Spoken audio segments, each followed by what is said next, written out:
When something troubles you, or when the first thought comes to you about changing a person, ask this to yourself. What is that you're trying to solve for? Are you trying to solve the person or the problem?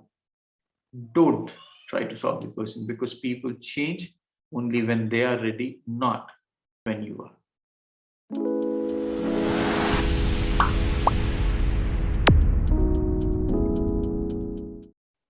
Ray Dalio says, at first, most people remain stuck in their own heads, stubbornly clinging to the idea that their views are the best and something is wrong with the other people who don't see things their way. But when they repeatedly face the question, how do you know that you are not the wrong one? And what processes would you use to draw upon the different perspective to make the best decision? They are forced to confront their own believability and see things through others' eyes as their own. Why am I sharing this?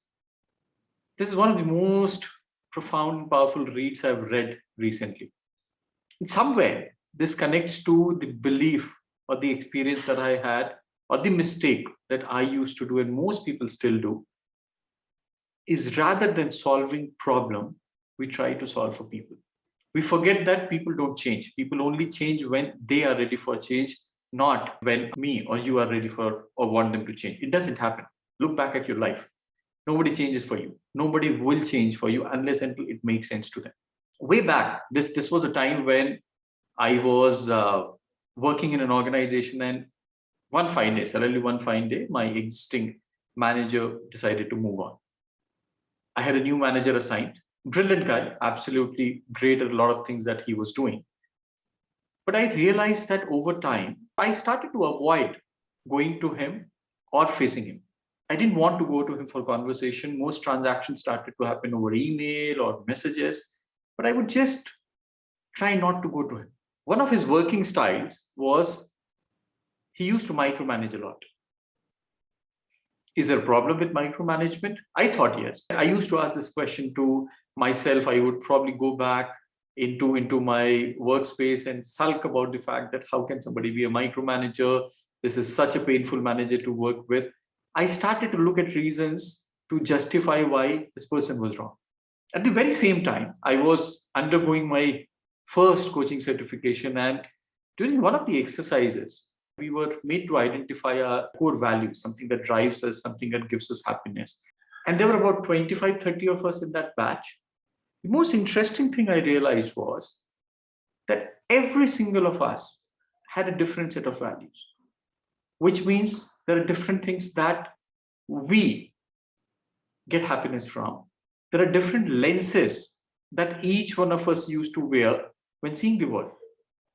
The most interesting point here was my lens better than somebody else? I was surrounded with a bunch of people who were stalwarts in their own area. They all did well. They were all aspiring to do more. They were sitting in a program which was bringing us together. And all of us had different values. What actually got into my head was the fact that we all are conditioned different. That's why we are unique. That's why we are individuals. That's why we are called individual. My values are my values. It doesn't make anybody else right or wrong. I would have a natural affinity to get connected to people who have complementary values, but that doesn't make anybody who has completely different value as wrong. That was the moment I realized the mistake I was doing. I was trying to solve a person and not a problem. I went back with a different perspective because I accepted that I am who I am when it comes to my value. My manager was who he was when it comes to his values. Just because I'm uncomfortable, he's not going to change. Just because he's uncomfortable, I'm not going to change. I will change only when it would matter to me. So I went back with an acceptance saying that I am who I am. My manager is who he is. We have different set of values. I shifted my focus from changing him to solving the problem that was in between. And the problem was, how do I ensure that he gets what he's looking at and I get to work the way I am, which is bringing autonomy and bringing micromanaging together. Autonomy or freedom is one value that I identified for myself, and my manager had. Micromanagement as possibly one of the values. The focus shifted from solving and saying one value is right and the other is wrong to figure out and find how can both of these coexist and still get the results that we want. End of the day, the result would benefit him, the result would benefit me. So when the vision is the same, when the goal is the same, and the aspiration is the same,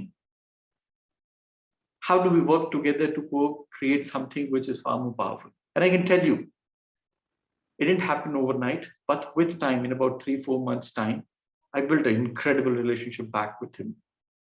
We worked really, really close for the next 2 years. And we did achieve and deliver some extraordinary results. So next time, when something troubles you, or when the first thought comes to you about changing a person, ask this to yourself. What is that you're trying to solve for? Are you trying to solve the person or the problem? Don't try to solve the person, because people change only when they are ready, not that when you are. The problem is something that is always going to be in your circle of control. Don't forget to leave your comments in the comment box. Hope this helped. I'll see you guys soon. Thank you.